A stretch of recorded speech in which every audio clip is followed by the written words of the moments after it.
Good evening. It is time for today's Tax Talk. I'm your host. I'm attorney Stephen Leahy. It is Thursday, March 2nd, the year of our Lord 2023. And I found a really interesting article that we're going to talk about today in the Treasure, and I don't want to give too much up, but you'll have to join us to find out. Won't you join us?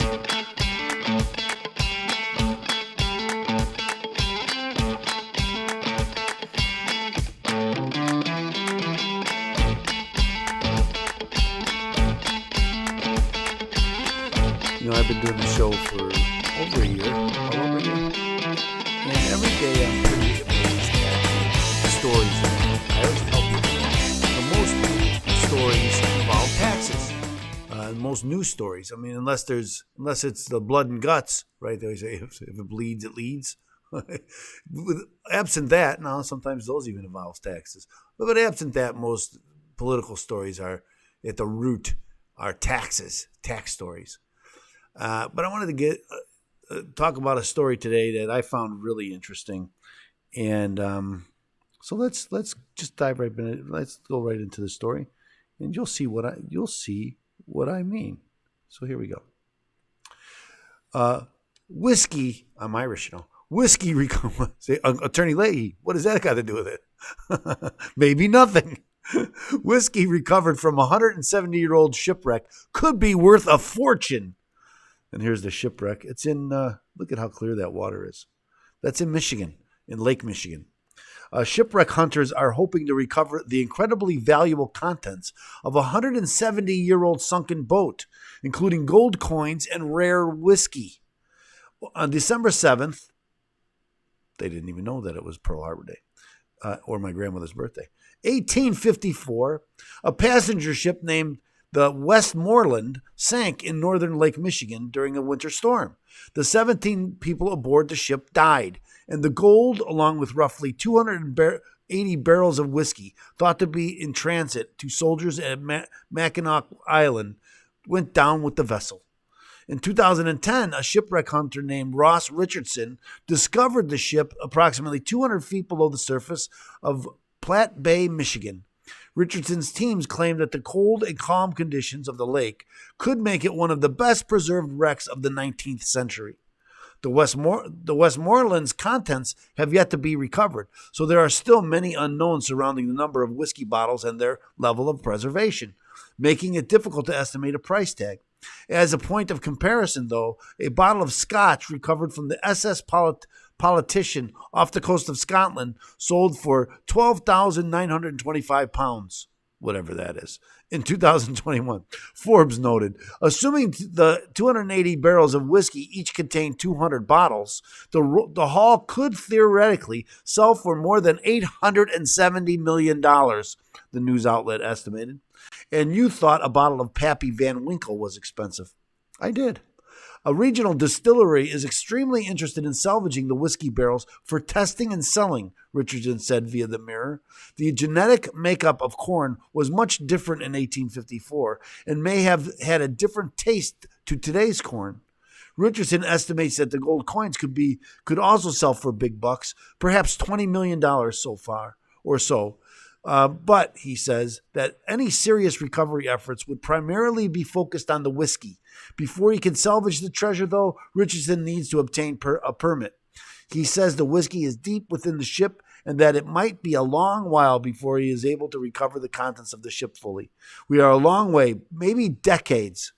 Why would that be? From making that happen. Only time will tell if the Westmoreland will share her secrets with us, he says. So you might be thinking, that's a great story, Attorney Leahy. But what the heck does it have to do with you? You're a tax attorney. This is today's tax talk. What does it have to do with you? Well, here's what it has to do with me. There's a very good story in Forbes by one of my favorite tax authors. He writes a lot of great stories.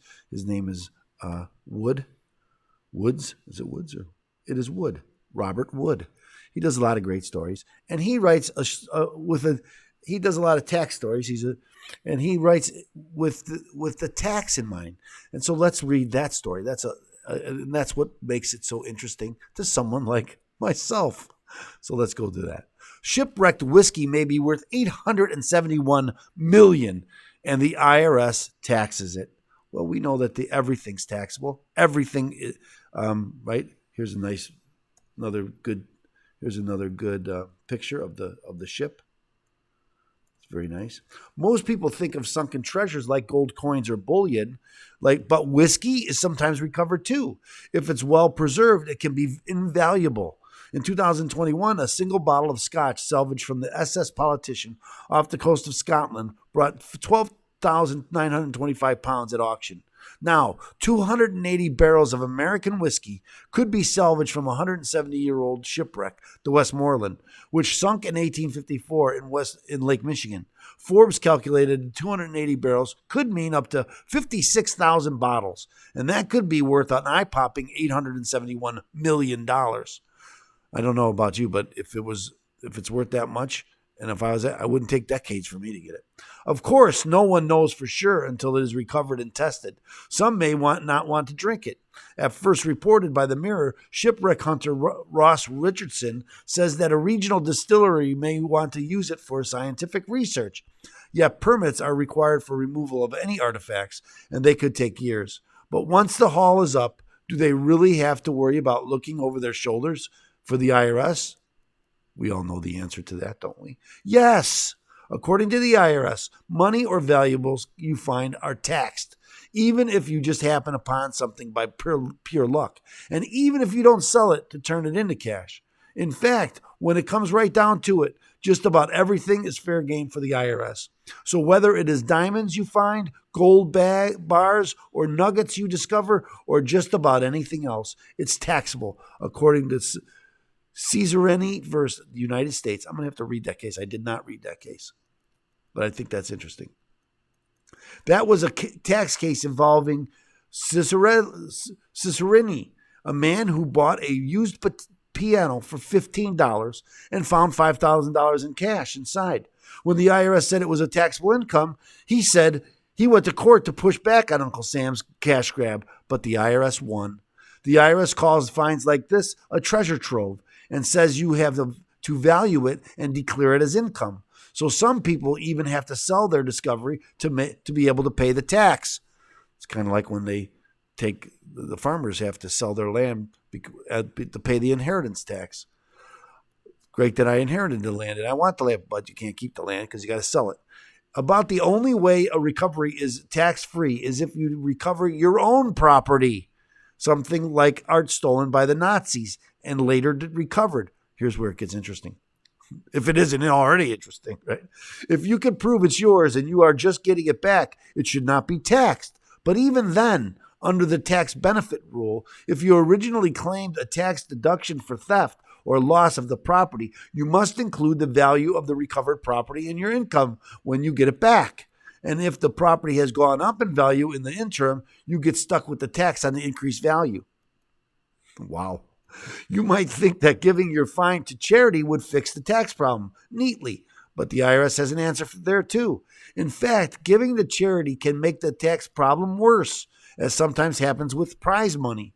You can decline a prize and avoid all taxes, but if you accept it and then donate it to charity, you can't. Even if you immediately give it to charity, you can only claim charitable contributions on your taxes up to 60% of your contribution base, generally your adjusted gross income. The limit is lower, 30%, for gifts to certain private non-operating foundations, veterans organizations, fraternal societies, and nonprofit cemeteries. You can carry over excess charitable contribution deductions from one year to the next, and you have 5 years to use it up. In the meantime, though, you are paying tax on money you've given away.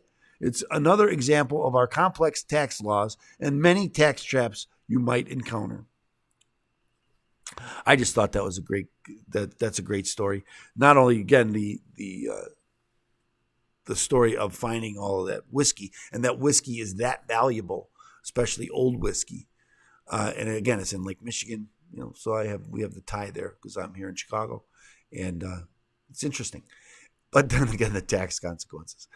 We did the story about the baseballs. It's in, I wrote about it in the description below. I wrote something about this, the tax trove, what it is. So you get a little bit more information. Read the story. There's lots of good information there. Again, I think it's like the baseball from Derek Jeter or anybody, right? Anything that when it happens and there's a record-breaking ball and it's worth a ton of money and the fan catches it and gets off, but then it gets taxed. It's pretty amazing. We did a story about the Olympic gold medals being taxed. I know I think Congress tried to change that, but I think as we sit here today, they're still taxed. And, maybe I did a story about them changing it. I don't know. But anyway, the IRS taxes everything. The Congress can carve out some exceptions, but basically, again, against the 16th Amendment, income from whatever source derived is taxable. That's why the 16th Amendment is so darn powerful, and maybe should have been considered a little bit longer than it was. But it is what it is. I don't think we're ever going to get rid of it.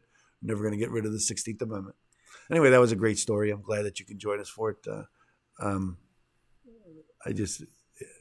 I'm tickled pink when I get a story like that. So, and that story again. I found it right before we came on here. I was going to do I had another story, but I always Google or DuckDuckGo IRS and look for the news to make sure that I don't miss anything, because I don't want to come on and do a story when the biggest story is out there and I didn't even see it.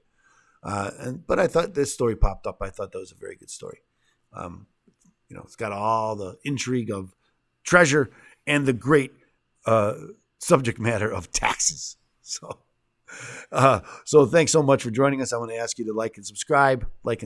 We need your help to get this information out. As I said at the beginning, most stories that aren't blood and guts involve taxes. How are they going to tax you, and how are they going to spend it? And so you find all that here on today's Tax Talk. So we need your help to get that information out to others. So please help us. I'm begging you. Okay, I'm not begging. But also, if you have an IRS problem and you owe the IRS money, or if you have unfiled tax returns and you don't know what to do, get a copy of my book, Deal with Your IRS Problem Today. Go to freeirsbook.com. That's freeirsbook.com. Get your free copy. I will pay for the publishing if you pay for the shipping and handling. So go to freeirsbook.com. Get your copy. Thanks so much for joining us here today. We don't have a guest tomorrow, so we'll be back on Monday.